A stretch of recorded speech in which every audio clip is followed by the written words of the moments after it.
सोलापूर शहर स्वच्छतेच्या दिशेने महत्त्वपूर्ण पाऊल. पालकमंत्री जयकुमार गोरे यांच्या हस्ते 25 घंटा गाड्यांचे लोकार्पण.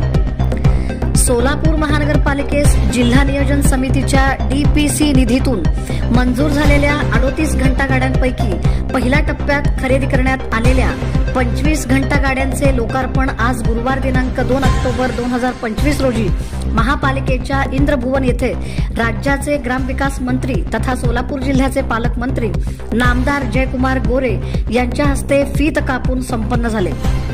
या लोकार्पण सोहळ्याला आमदार देवेंद्र कोठे, जिल्हाधिकारी कुमार आशीर्वाद, महापालिका आयुक्त डॉक्टर सचिन ओंबासे, जिल्हा परिषदेचे मुख्य कार्यकारी अधिकारी कुलदीप जंगम, अतिरिक्त आयुक्त श्रीमती वीणा पवार, अतिरिक्त आयुक्त संदीप कारंजे, उपायुक्त आशिष लोकरे, सहाय्यक आयुक्त शशिकांत भोसले, मुख्य सफाई अधीक्षक नागनाथ बिराजदार, सफाई अधीक्षक अनिल चराटे, विद्युत विभागाचे कार्यकारी अभियंता राजेश परदेशी, मुख्य आरोग्य निरीक्षक नागेश मेंडगुळे यांच्यासह महापालिकेचे अधिकारी व कर्मचारी उपस्थित होते.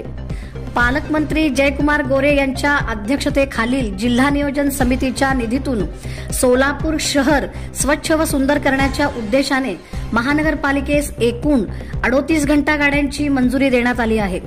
यापैकी 25 गाड्यांचे आज लोकार्पण करण्यात आले असून उर्वरित गाड्यांची खरेदी लवकरच पूर्ण होणार आहे. या नवीन घंटा गाड्यांमुळे शहरातील कचरा संकलन व्यवस्थेत अधिक गती येणार असून दरवाजा दरवाजा कचरा संकलन उपक्रम अधिक प्रभावीपणे राबवता येणार आहे. नागरिकांना वेळेत व सुटसुटीत सेवा मिळेल. तसेच शहर स्वच्छता मोहिमेला बळकटी मिळून सोलापूर हे स्वच्छ, सुंदर आणि आरोग्यदायी शहर बनविण्याच्या दिशेने हे एक महत्त्वपूर्ण पाऊल ठरणार आहे.